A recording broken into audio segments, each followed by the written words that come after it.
Cymbeline, by William Shakespeare. Act 5, Scene 1. Britain, the Roman camp. Enter Posthumus, with a bloody handkerchief. Yea, bloody cloth, I'll keep thee, for I wished thou shouldst be coloured thus. You married ones, if each of you should take this course, how many must murder wives much better than themselves, for wrying but a little? O Pisanio, every good servant does not all commands, no bond but to do just ones. Gods, if you should have ta'en vengeance on my faults, I ne'er had lived to put on this. So had you saved the noble Imogen to repent, and struck me, wretch, more worth your vengeance. But alack, you snatch some hence for little faults. That's love, to have them fall no more. You some permit to second ills with ills, each elder worse, and make them dread it to the doer's thrift. But Imogen is your own. Do your best wills, and make me blessed to obey.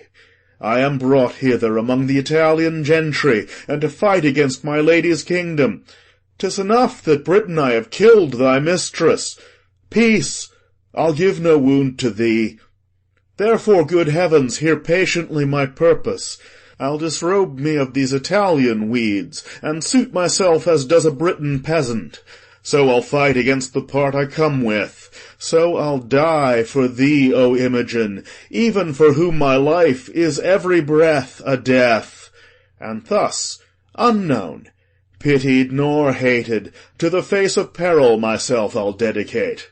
Let me make men know more valour in me than my habits show. Gods, put the strength of the Leonati in me.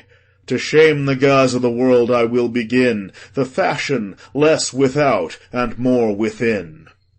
Exit. Scene 2.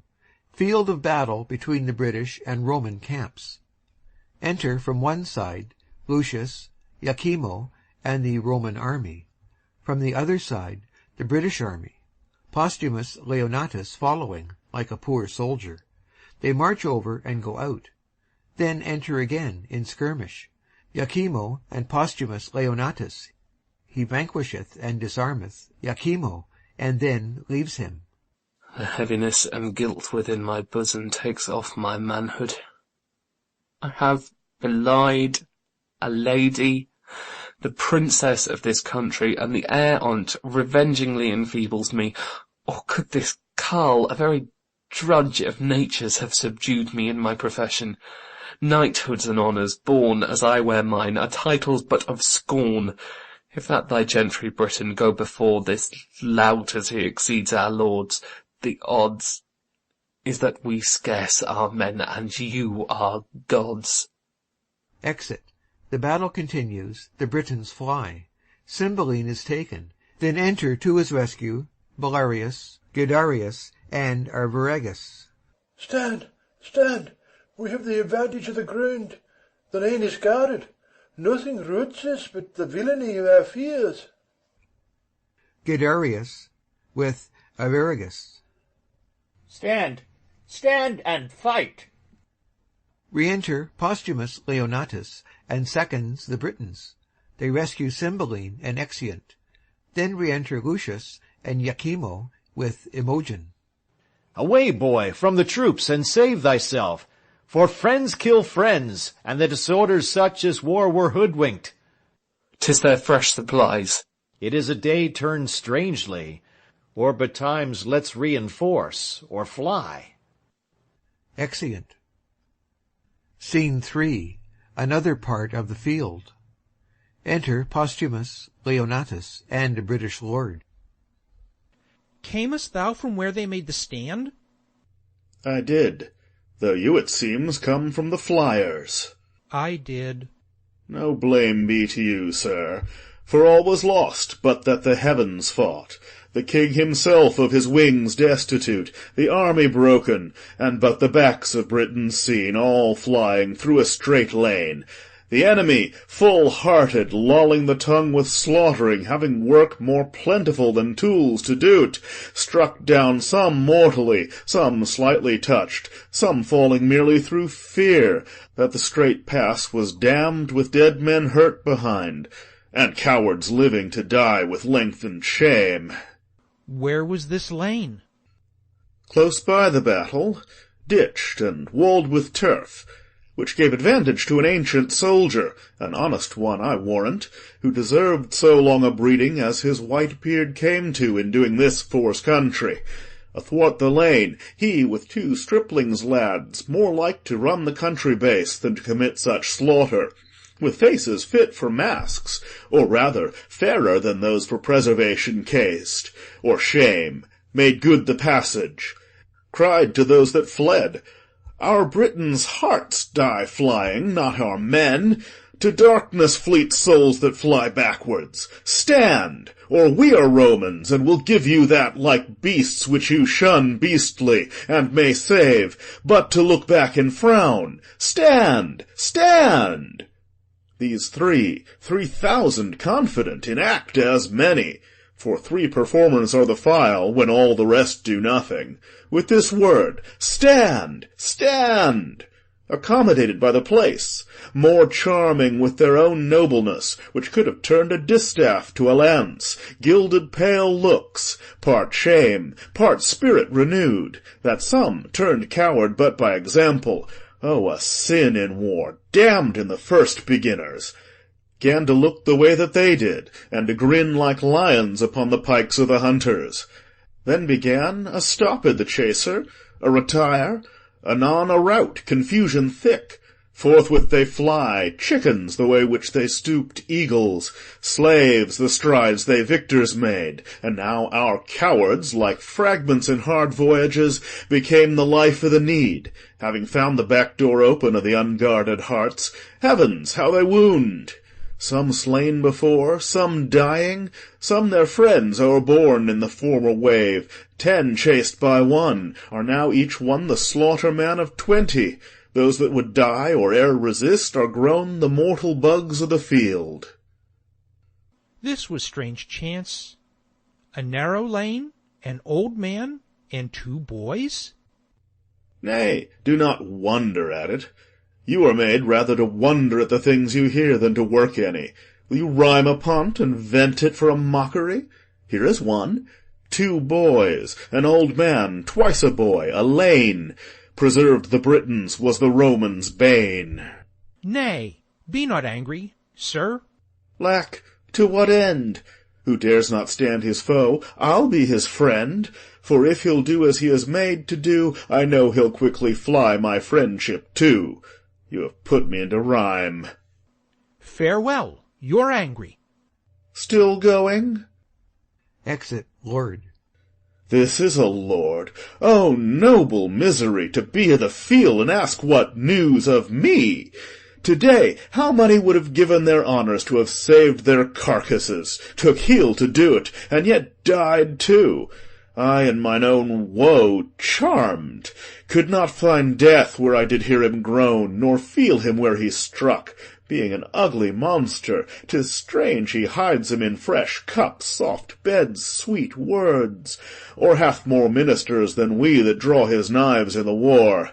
Well, I will find him, for being now a favourer to the Briton, no more a Briton, I have resumed again the part I came in. Fight I will no more, but yield me to the veriest hind that shall once touch my shoulder. Great the slaughter is here made by the Roman, great the answer be Britons must take, for me my ransom's death. On either side I come to spend my breath, which neither here I'll keep nor bear again, but end it by some means for Imogen. Enter 2 British captains and soldiers. Great Jupiter be praised! Lucius is taken. 'Tis thought the old man and his son were angels. There was a 4th man in a silly habit that gave the affront with them. So 'tis reported, but none of 'em can be found. Stand! Who's there? A Roman, who had not now been drooping here if seconds had answered him. Lay hands on him, dog. A leg of Rome shall not return to tell what crows have pecked them here. He brags his service as if he were of note. Bring him to the king. Enter Cymbeline, Bellarius, Guiderius, Arviragus, Pisanio, soldiers, attendants, and Roman captives. The captains present Posthumus Leonatus to Cymbeline, who delivers him over to a jailer. Then exeunt omnes. Scene 4. A British prison. Enter Posthumus Leonatus and 2 jailers. You shall not now be stolen, you have locks upon you. So, graze as you find pasture. Ay, or a stomach. Exit jailers. Most welcome, bondage, for thou art a way, I think, to liberty. Yet am I better than one that's sick o' the gout, since he had rather groan so in perpetuity than be cured by the sure physician Death, who is the key to unbar these locks. My conscience, thou art fettered more than my shanks and wrists. You good gods, give me the penitent instrument to pick that bolt. Then, free forever. Is't enough? I am sorry. So children temporal fathers do appease. Gods are more full of mercy. Must I repent? I cannot do it better than in gyves, desired more than constrained, to satisfy, if of my freedom 'tis the main part, take no stricter render of me than my all. I know you are more clement than vile men, who of their broken debtors take a third, a sixth, a tenth, letting them thrive again on their abatement. That's not my desire. For Imogen's dear life take mine, and though 'tis not so dear, yet 'tis a life. You coined it. 'Tween man and man they weigh not every stamp. Though light, take pieces for the figure's sake. You rather mine, being yours. And so, great powers, if you will take this audit, take this life, and cancel these cold bonds. Oh, Imogen, I'll speak to thee in silence. Sleeps. Solemn music. Enter as an apparition Caecilius Leonatus, father to Posthumus Leonatus, an old man, attired like a warrior, leading in his hand an ancient matron, his wife, and mother to Posthumus Leonatus, with music before them. Then, after other music, follow the 2 Leonati, brothers to Posthumus Leonatus, with wounds as they died in the wars. They circle Posthumus Leonatus round, as he lies sleeping. No more, thou Thunder-master, show thy spite on mortal flies. With Mars fall out, with Juno chide, that thy adulteries rates and revenges. Hath my poor boy done aught but well, whose face I never saw? I died whilst in the womb he stayed, attending nature's law. Whose father then, as men report thou orphan's father art, thou shouldest have been, and shielded him from this earth-vexing smart. Lucina lent not me her aid, but took me in my throes, that from me was Posthumus ripped, came crying mongst his foes, a thing of pity. Great nature, like his ancestry, moulded the stuff so fair, that he deserved the praise o' the world, as great Caecilius's heir. Where once he was mature for man, in Britain where was he that could stand up his parallel, or fruitful object be in eye of Imogen that best could deem his dignity? With marriage wherefore was he mocked, to be exiled, and thrown from Leonati's seat, and cast from her his dearest one, sweet Imogen? Why did you suffer Iachimo, slight thing of Italy, to taint his nobler heart and brain with needless jealousy, and to become the geck and scorn o' the other's villainy? For this from stiller seats we came, our parents and us twain, that striking in our country's cause fell bravely and were slain, our fealty and tenacious right with honour to maintain. Like hardiment Posthumus hath to Cymbeline performed. Then Jupiter, thou king of gods, why hast thou thus adjourned the graces for his merits due, being all to dolors turned? Thy crystal window ope, look out. No longer exercise upon a valiant race thy harsh and potent injuries. Since, Jupiter, our son is good, take off his miseries. Peep through thy marble mansion, help, or we poor ghosts will cry to the shining synod of the rest against thy deity. With first brother. Help, Jupiter, or we appeal, and from thy justice fly. Jupiter descends in thunder and lightning. Sitting upon an eagle, he throws a thunderbolt. The apparitions fall on their knees. No more, you petty spirits of region low, offend our hearing. Hush! How dare you, ghosts, accuse the Thunderer, whose bolt you know, sky-planted, batters all rebelling coasts? Poor shadows of Elysium, hence, and rest upon your never-withering banks of flowers. Be not with mortal accident suppressed. No care of yours it is, you know 'tis ours. Whom best I love, I cross, to make my gift the more delayed, delighted. Be content, your low-laid son our Godhead will uplift.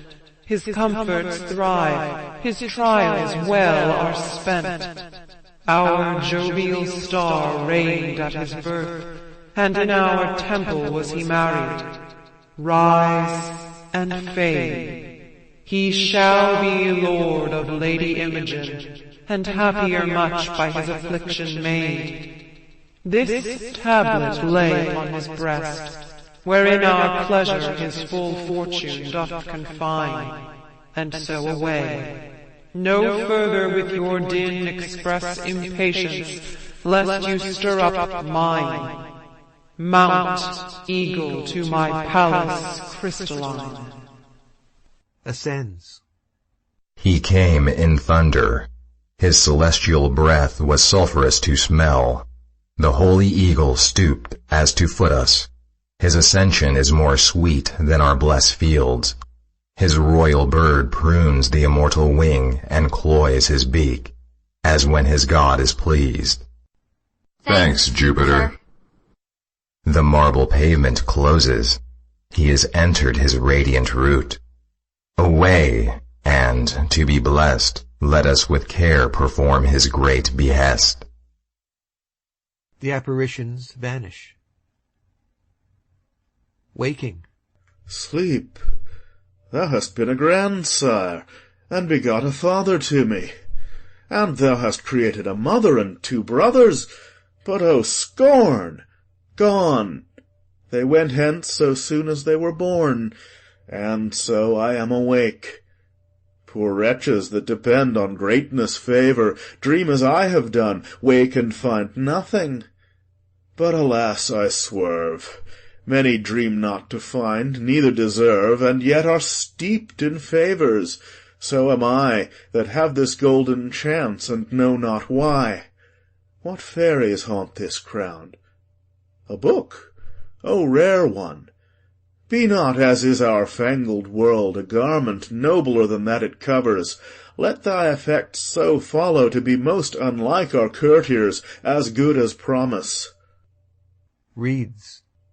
When as a lion's whelp shall to himself unknown, without seeking find, and be embraced by a piece of tender air, and when from a stately cedar shall be lopped branches, which being dead many years shall after revive, be jointed to the old stock and freshly grow, then shall Posthumus end his miseries, Britain be fortunate, and flourish in peace and plenty.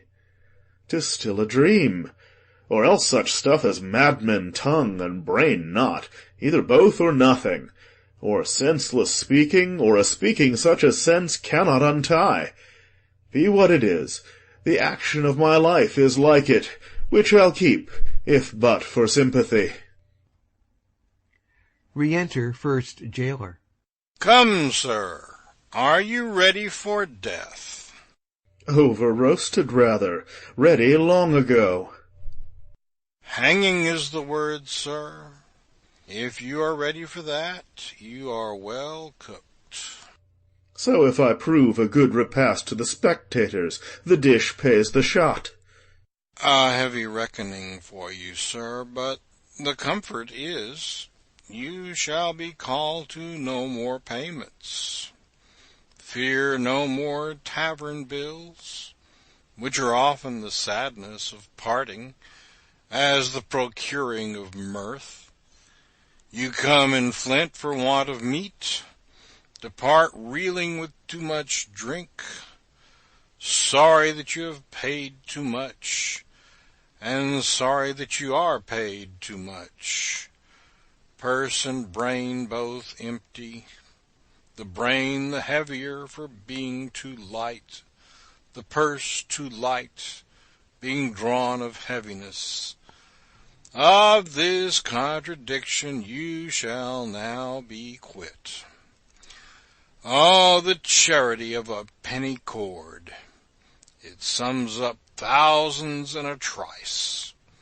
You have no true debitor and creditor but it. Of what's past, is, and to come the discharge. Your neck, sir, is pen, book, and counters.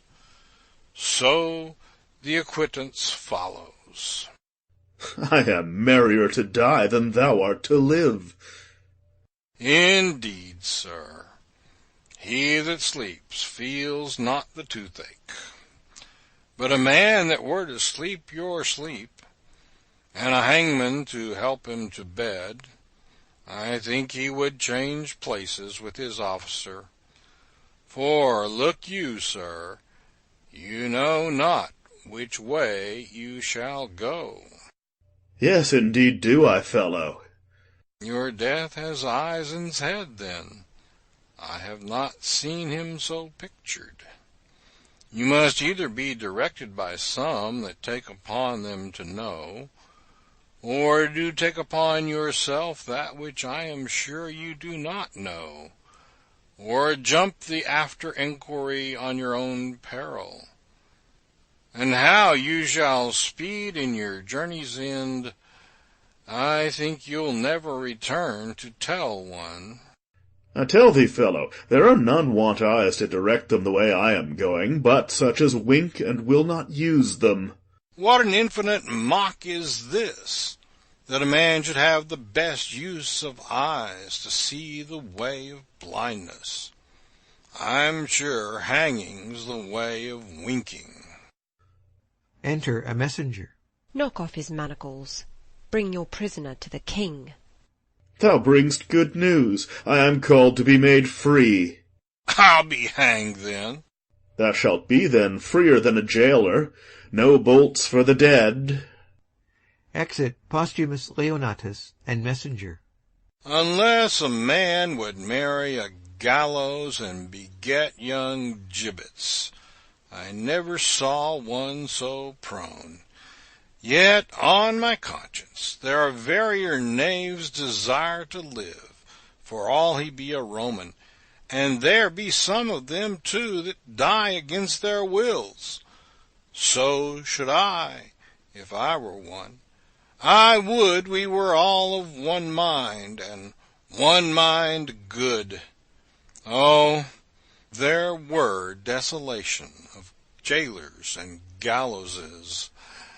I speak against my present profit, but my wish hath a preferment in it. Exeunt. Scene 5. Cymbeline's tent. Enter Cymbeline, Belarius, Guiderius, Arviragus, Pisanio, lords, officers, and attendants. Stand by my side, you whom the gods have made preservers of my throne.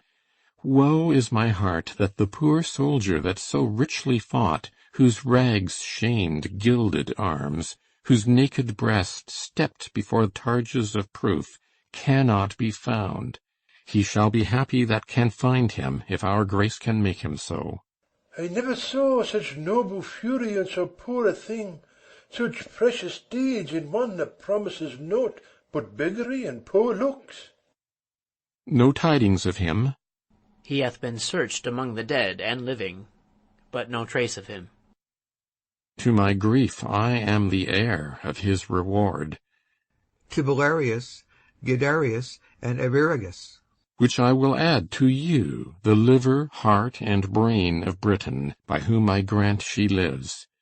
'Tis now the time to ask of whence you are. Report it. Sir, in Cambria are we born, and gentlemen. Further to boast, we're neither true nor modest, unless I add, we are honest. Bow your knees. Arise, my knights of the battle. I create you companions to our person, and will fit you with dignities becoming your estates. Enter Cornelius and ladies. There's business in these faces. Why so sadly greet you our victory? You look like Romans, and not of the court of Britain. Hail, great king! To sour your happiness, I must report the queen is dead. Who, worse than a physician, would this report become? But I consider, by medicine life may be prolonged, yet death will seize the doctor too. How ended she? With horror, madly dying, like her life, which being cruel to the world, concluded most cruel to herself. What she confessed I will report, so please you. These her women can trip me, if I err, who with wet cheeks were present when she finished. Prithee, say. First, she confessed she never loved you, only affected greatness got by you, not you. Married your royalty, was wife to your place, abhorred your person. She alone knew this, and, but she spoke it dying, I would not believe her lips in opening it. Proceed. Your daughter, whom she bore in hand to love with such integrity, she did confess was as a scorpion to her sight, whose life, but that her flight prevented it, she had ta'en off by poison. O most delicate fiend! Who is it can read a woman? Is there more? More, sir, and worse. She did confess she had for you a mortal mineral, which being took, should by the minute feed on life, and lingering by inches waste you. In which time she purposed by watching, weeping, tendance, kissing, to o'ercome you with her show, and in time, when she had fitted you with her craft, to work her son into the adoption of the crown. But failing of her end, by his strange absence, grew shameless, desperate, opened in despite of heaven and man her purposes. Repented the evils she hatched were not effected, so despairing died. Heard you all this, her women? We did, so please your highness. Mine eyes were not in fault, for she was beautiful. Mine ears that heard her flattery, nor my heart that thought her like her seeming. It had been vicious to have mistrusted her. Yet, O my daughter, that it was folly in me thou mayest say, and prove it in thy feeling. Heaven mend all. Enter Lucius, Iachimo, the soothsayer, and other Roman prisoners, guarded. Posthumus Leonatus behind, and Imogen. Thou comest not, Caius, now for tribute. That the Britons have raised out, though with the loss of many a bold one, whose kinsmen have made suit that their good souls may be appeased with slaughter of you their captives, which ourself have granted. So think of your estate. Consider, sir, the chance of war. The day was yours by accident. Had it gone with us, we should not, when the blood was cool, have threatened our prisoners with the sword. But since the gods will have it thus, that nothing but our lives may be called ransom, let it come. Sufficeth a Roman with a Roman's heart can suffer. Augustus lives to think on it, and so much for my peculiar care. This one thing only I will entreat. My boy, a Briton born, let him be ransomed. Never master had a page so kind, so duteous, diligent, so tender over his occasions, true, so feat, so nurse-like. Let his virtue join with my request, which I make bold your highness cannot deny. He hath done no Briton harm, though he hath served a Roman. Save him, sir, and spare no blood beside. I have surely seen him. His favour is familiar to me. Boy, thou hast looked thyself into my grace, and art mine own. I know not why, wherefore, to say, live, boy. Ne'er thank thy master. Live, and ask of Cymbeline what boon thou wilt, fitting my bounty and thy state. I'll give it. Yea, though thou do demand a prisoner, the noblest ta'en. I humbly thank your highness. I do not bid thee beg my life, good lad, and yet I know thou wilt. No, no. Alack, there's other work in hand. I see a thing bitter to me as death. Your life, good master, must shuffle for itself. The boy disdains me. He leaves me, scorns me. Briefly die their joys that place them on the truth of girls and boys. Why stands he so perplexed? What wouldst thou, boy? I love thee more and more. Think more and more what's best to ask. Knowest him thou look'st on? Speak, wilt have him live? Is he thy kin, thy friend? He is a Roman, no more kin to me than I to your highness, who being born your vassal am something nearer. Wherefore eyest him so? I'll tell you, sir, in private, if you please to give me hearing. Ay, with all my heart, and lend my best attention. What's thy name? Fidele, sir. Thou'rt my good youth, my page. I'll be thy master. Walk with me. Speak freely. Cymbeline and Imogen converse apart. Is not this boy revived from death?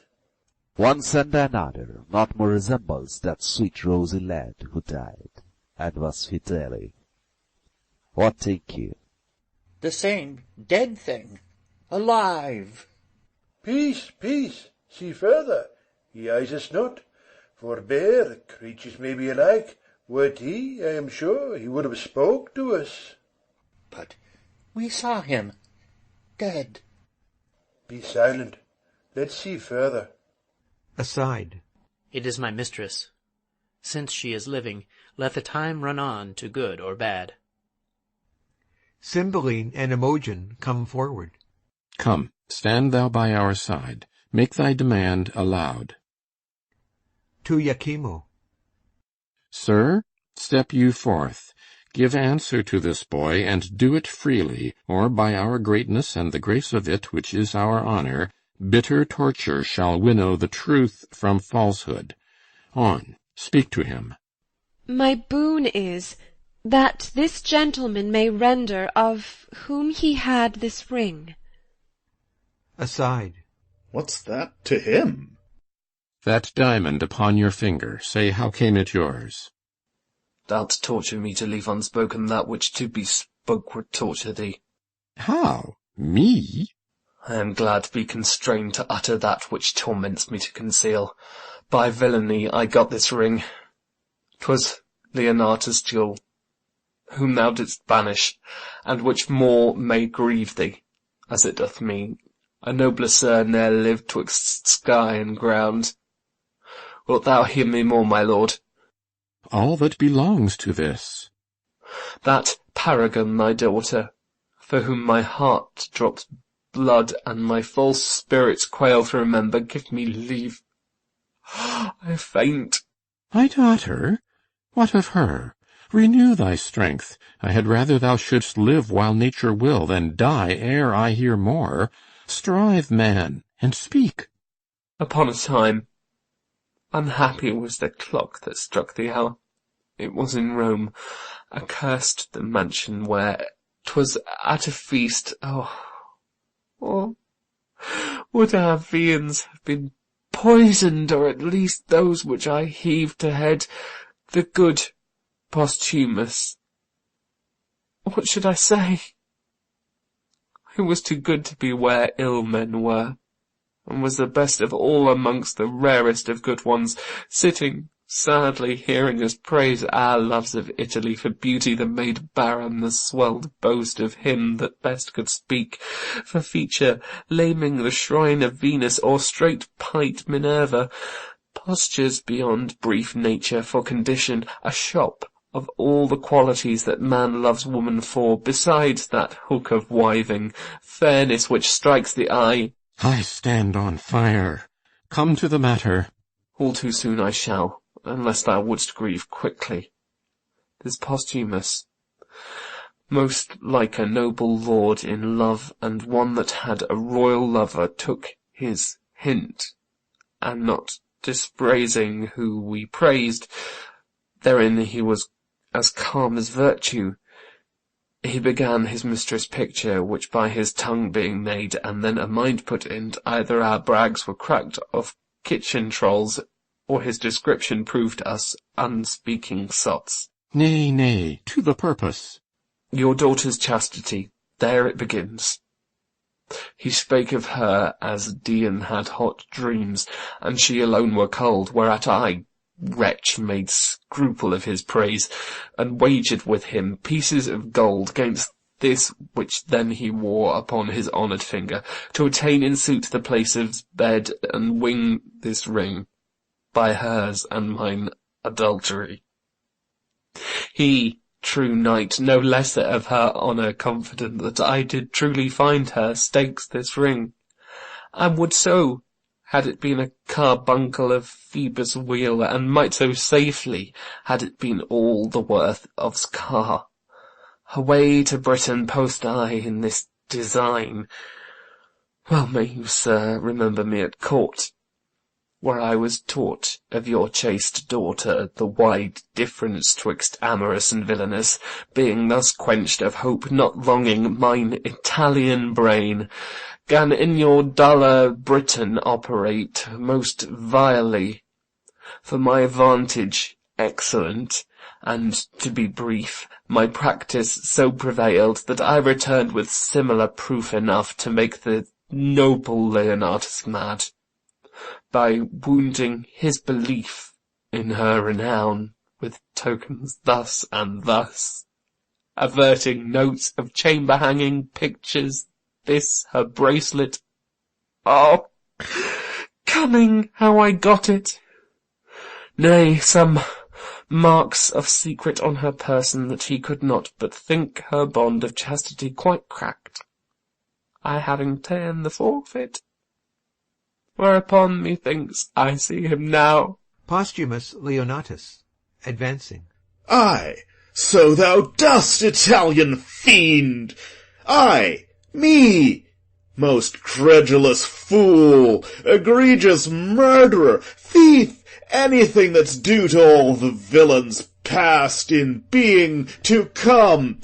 Oh, give me cord or knife or poison some upright justicer. Thou, king, send out for torturers ingenious. It is I that all the abhorred things of the earth amend, by being worse than they.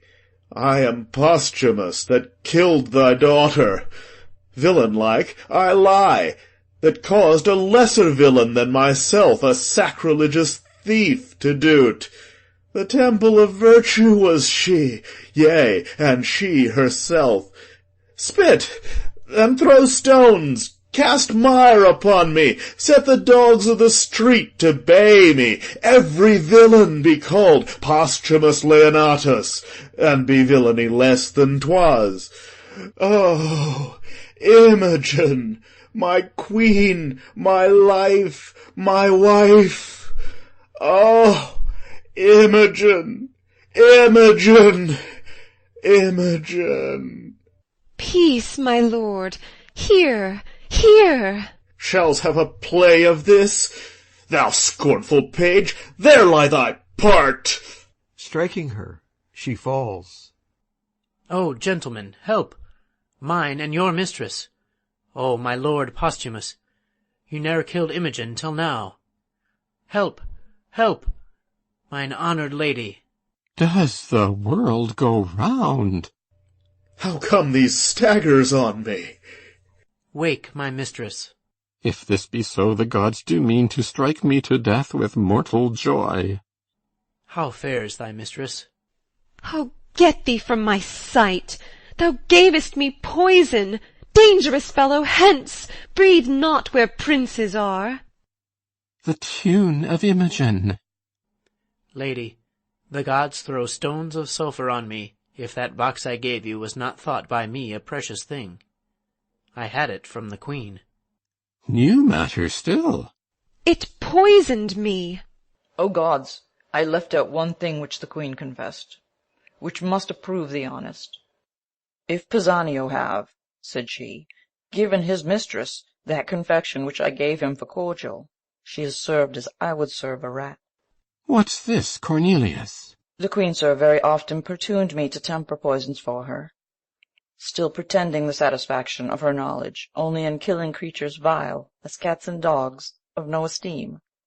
I, dreading that her purpose was of more danger, did compound for her a certain stuff, which, being ta'en, would cease the present power of life, but in short time all offices of nature should again do their due functions. Have you ta'en of it? Most like I did, for I was dead. My boys, there was our error. This is, sure, Fidele. Why did you throw your wedded lady from you? Think that you are upon a rock, and now throw me again. Embracing him. Hang there like a fruit, my soul, till the tree die. How now, my flesh, my child? What, makest thou me a dullard in this act?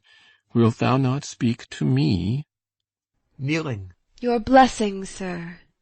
To Guiderius and Arviragus. Though you did love this youth, I blame ye not. You had a motive for it. Thy tears that fall prove holy water on thee. Imogen, thy mother's dead. I am sorry for it, my lord. Oh, she was not, and long of her it was that we meet here so strangely. But her son is gone, we know not how nor where. My lord, now fear is from me, I'll speak troth. Lord Cloten, upon my lady's missing, came to me with his sword drawn, foamed at the mouth, and swore, if I discovered not which way she was gone, it was my instant death. By accident, had a faint letter of my master's then in my pocket, which directed him to seek her on the mountains near to Milford, where, in a frenzy in my master's garments, which he enforced from me, away he posts with unchaste purpose, and with oath to violate my lady's honour. What became of him, I further know not. Let me end the story. I slew him there. Marry, the gods forfend! I would not thy good deeds should from my lips pluck a hard sentence. Prithee, valiant youth, deny it again. I have spoke it, and I did it. He was a prince. A most incivil one. The wrongs he did me were nothing prince-like. For he did provoke me with language that would make me spurn the sea if it could so roar to me. I cut off his head, and am right glad he is not standing here to tell this tale of mine. I am sorry for thee. By thine own tongue thou art condemned, and must endure our law. Thou'rt dead. That headless man I thought had been my lord. Bind the offender, and take him from our presence. Stay, Sir King. This man is better than a man he slew, as well descended as thyself, and hath more of thee merited than a band of Clotons ever had scar for. To the guard. Let his arms alone. They were not born for bondage. Why, old soldier, wilt thou undo the worth thou art unpaid for by tasting of our wrath? How of descent as good as we? In that he spake too far. And thou shalt die for it. We will die all three, but I will prove that 2 once are as good as I have given out him. My sons, I must, for my own part, unfold the dangerous speech, though haply well for you. Your danger is ours. And our good his. Have at it then. By leave thou hadst, great king, a subject who was called Belarius. What of him? He is a banished traitor.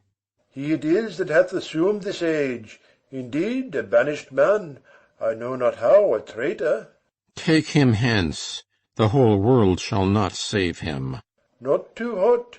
First pay me for the nursing of thy sons, and let it be confiscate all, so soon as I have received it. Nursing of my sons? I am too blunt and saucy. Here's my knee. Ere I arise, I will prefer my sons, then spare not the old father. Mighty sir, these 2 young gentlemen that call me father, and think they are my sons, are none of mine. They are the issue of your loins, my liege, and blood of your begetting. How? My issue? So sure as you your fathers. I, old Morgan, am that Belarius whom you sometime banished. Your pleasure was my mere offence, my punishment itself, and all my treason. That I suffered was all the harm I did. These gentle princes, for such and so they are, these 20 years have I trained up, those arts they have as I could put into them. My breeding was, sir, as your highness knows. Their nurse, Euryphile, whom for the theft I wedded, stole these children upon my banishment. I moved her to it, having received the punishment before for that which I did then. Beaten for loyalty excited me to treason. Their dear loss, the more of you 'twas felt, the more it shaped unto my end of stealing them. But, gracious sir, here are your sons again, and I must lose 2 of the sweetest companions in the world. The benediction of these covering heavens fall on their heads like dew, for they are worthy to inlay heaven with stars. Thou weep'st and speak'st. The service that you 3 have done is more unlike than this thou tellest. I lost my children. If these be they, I know not how to wish a pair of worthier sons. Be pleased awhile.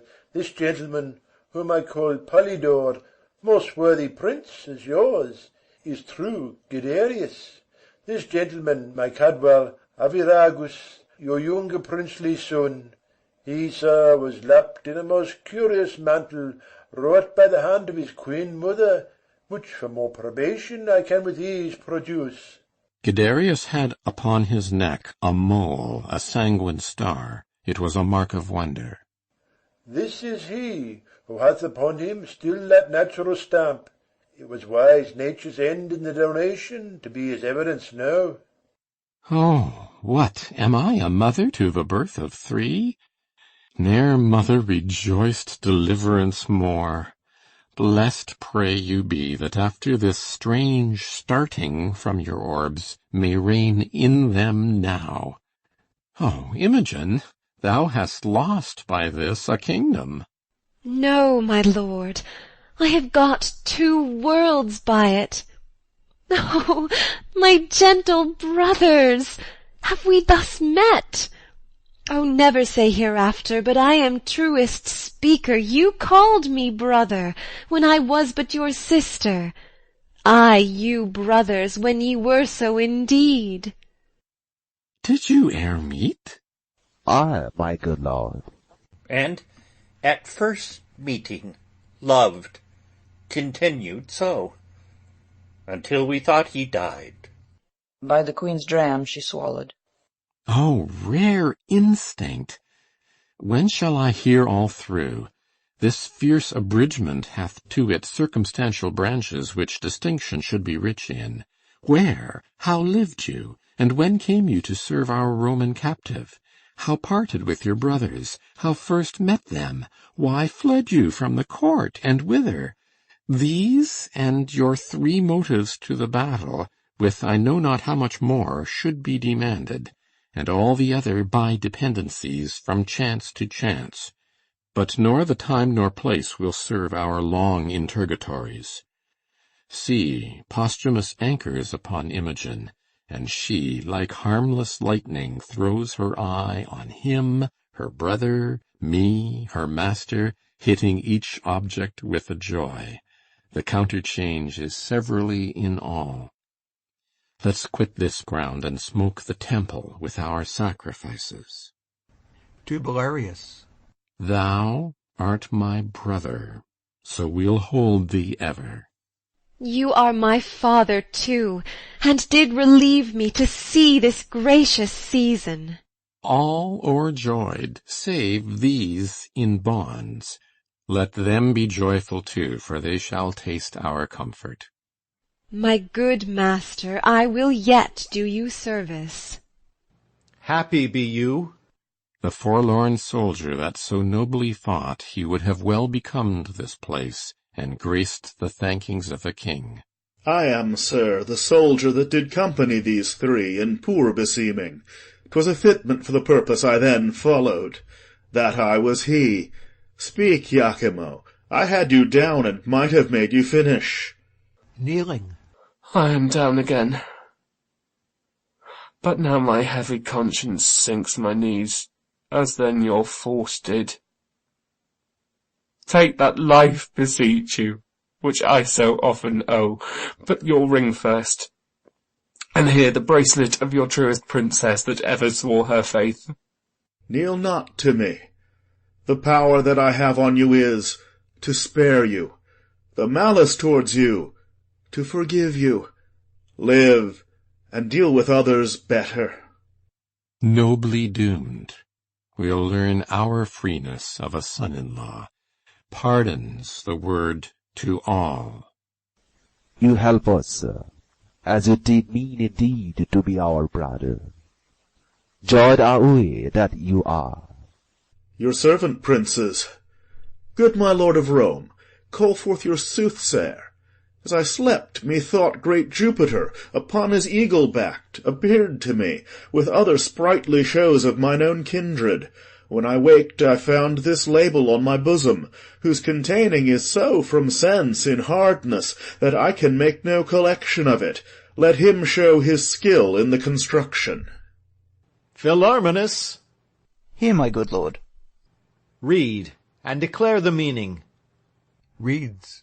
When as a lion's whelp shall, to himself unknown, without seeking find, and be embraced by a piece of tender air, and when from a stately cedar shall be lopped branches, which, being dead many years, shall after revive, be joined to the old stock, and freshly grow, then shall Posthumus end his miseries, Britain be fortunate, and flourish in peace and plenty. Thou, Leonatus, art the lion's whelp. The fit and apt construction of thy name, being Leonatus, doth import so much. To Cymbeline. The piece of tender air, thy virtuous daughter, which we call Mollus air, and Mollus air we term it Mullier, which Mullier I divine is this most constant wife, who even now, answering the letter of the oracle, unknown to you, unsought, were clipped about with this most tender air. This hath some seeming. The lofty cedar, royal Cymbeline, personates thee, and thy lopped branches point thy 2 sons forth, who, by Belarius stolen, for many years thought dead, are now revived, to the majestic cedar joined, whose issue promises Britain peace and plenty. Well, my peace we will begin. And, Caius Lucius, although the victor, we submit to Caesar and to the Roman Empire, promising to pay our wonted tribute, from the which we were dissuaded by our wicked queen, whom heavens, in justice both on her and hers, have laid most heavy hand. The fingers of the powers above do tune the harmony of this piece. The vision which I made known to Lucius, ere the stroke of this yet scarce cold battle, at this instant is full accomplished. For the Roman eagle, from south to west on wing soaring aloft, lessened herself, and in the beams of the sun so vanished, which foreshadowed our princely eagle, the imperial Caesar, should again unite his favour with the radiant Cymbeline, which shines here in the west. Laud we the gods, and let our crooked smokes climb to their nostrils from our blessed altars. Publish we this peace to all our subjects. Set we forward, let a Roman and a British ensign wave friendly together. So through Ludstown march, and in the temple of great Jupiter our peace we'll ratify. Seal it with feasts. Set on there. Never was a war did cease ere bloody hands were washed with such a peace. Exeunt. End of Act 5. End of Cymbeline by William Shakespeare.